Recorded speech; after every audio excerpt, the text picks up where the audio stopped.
Disclaimer: this is for informational purposes only. For medical advice or diagnosis, consult a professionals.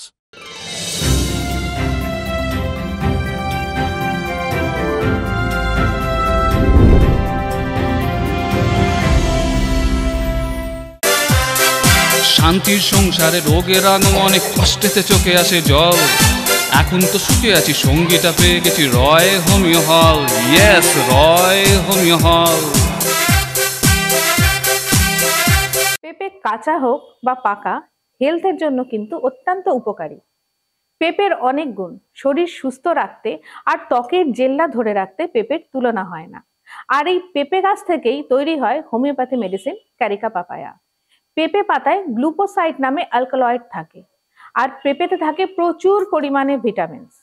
তাহলে বন্ধুরা, বুঝতেই পারছেন আজকের বিষয় কি হতে চলেছে। নমস্কার, অনলি হোমিওপ্যাথির ফ্রেমে আমি অ্যাঞ্জেলা রায় আপনাদের স্বাগত জানাই। ভিডিওটি স্কিপ না করে শেষ পর্যন্ত দেখুন। ক্যারিকা পাপায়া হোমিওপ্যাথিতে একটি মূল্যবান ওষুধ। প্রিয় বন্ধুরা, আজকের আলোচনায় আমরা হোমিওপ্যাথিতে ব্যবহৃত ক্যারিকা পাপায়া ওষুধ সম্পর্কে জানব। ক্যারিকা পাপায়া পেঁপে গাছের পাতা থেকে তৈরি হয়, যার হোমিওপ্যাথিক রূপে বিভিন্ন রোগের চিকিৎসায় ব্যবহার করা হয়। ক্যারিকা পাপায়া হজমের সমস্যা, বদহজম, কোষ্ঠবদ্ধতা, গ্যাসের সমস্যায়, পেট ফাঁপা ইত্যাদি উপসর্গের উপশমে সহায়তা করে। এটি পাকস্থলীয় অম্লতাকে কমাতেও সহায়তা করে।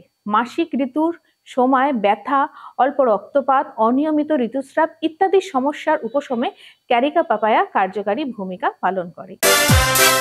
শান্তির সংসারে রোগের আগুন অনেক কষ্টেতে চোখে আসে জল। এখন তো সুখে আছি, সঙ্গীটা পেয়ে গেছি রয় হোমিও হল। ইয়েস, রয় হোমিও হল। চর্মরোগ, খুশকি, এক্সিমা ইত্যাদি ত্বকের সমস্যায় চিকিৎসাতে ক্যারিকা পাপায়া ব্যবহার করা হয়। পেঁপে পাতার রস ডেঙ্গু জ্বরের উপশমেও কাজ করে। ক্যারিকা পাপায়া মাত্রা এবং ব্যবহার পদ্ধতি রোগীর অবস্থা অনুযায়ী হোমিওপ্যাথিক চিকিৎসক দ্বারা নির্ধারণ করা হয়। সাধারণত Carica papaya mother tincture, Carica papaya 6 বা প্রয়োজনে উচ্চ মাত্রায় গ্রহণ করা হয়। কোনো রোগের চিকিৎসায় হোমিওপ্যাথিক ওষুধ গ্রহণ করার আগে অবশ্যই একজন যোগ্য হোমিওপ্যাথিক চিকিৎসকের পরামর্শ নেবেন। অনলি হোমিওপ্যাথি চ্যানেলে এই ধরনের আরো ভিডিও দেখার জন্য অবশ্যই চ্যানেলটি সাবস্ক্রাইব করবেন এবং শেয়ার করবেন। নোটিফিকেশন পাওয়ার জন্য বেল আইকন প্রেস করবেন। আবার দেখা হচ্ছে পরের ভিডিওতে। সবাই ভালো থাকুন, সুস্থ থাকুন আর অনলি হোমিওপ্যাথি চ্যানেলের সাথে থাকুন। নমস্কার।